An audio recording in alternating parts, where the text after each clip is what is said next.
Hello, my name is Adria Raya and I will talk about stem and progenitor cells.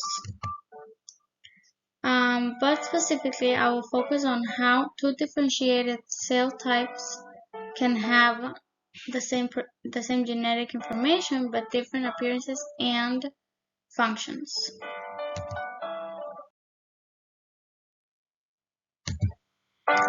So the human body is made up of many types of cells: nerve cells, blood cells, heart cells, pancreas cells, liver cells, and many more.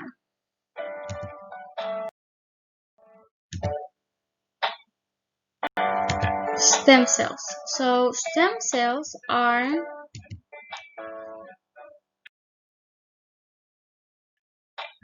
cells that divide meiotically to produce two identical daughter cells um, that can continue dividing without being differentiated, or it can divide as a partly specialized cell, and they can become any type of cell.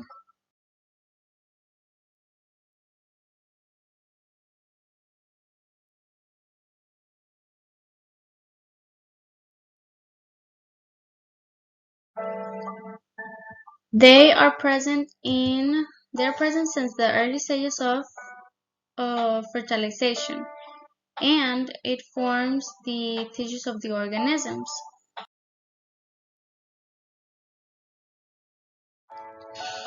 So progenitor cells are fully differentiated cells. For example, like blood cells, um, nerve cells, and muscle cells.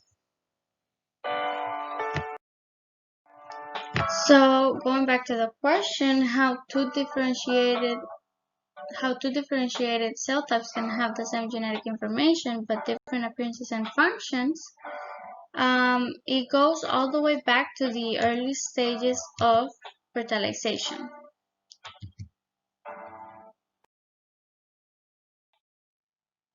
So a totipotent is when cells can become any type of differentiated cells. At the time that this can be possible is when it's in the early stages of fertilization, like when there is a small ball of cells. They can form in any type of cell, like in a tissue cell or in a whole in the or form a part of the whole body.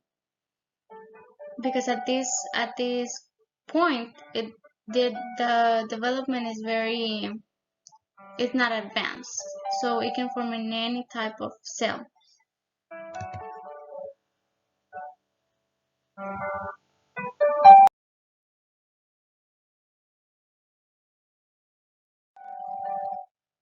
On the other hand, pluripotent is when cells can form some but not all types of cells. It has like a more restricted path or more restricted options to choose from. It can form tissues like liver tissue, brain tissue, or heart tissue, but it cannot form a part of the whole body. Why? Because the one who's in charge, who can form cells of the whole body, is a totipotent. Because a pluripotent is more advanced, so the development is more advanced, so it just cannot form the whole body, only like tissues.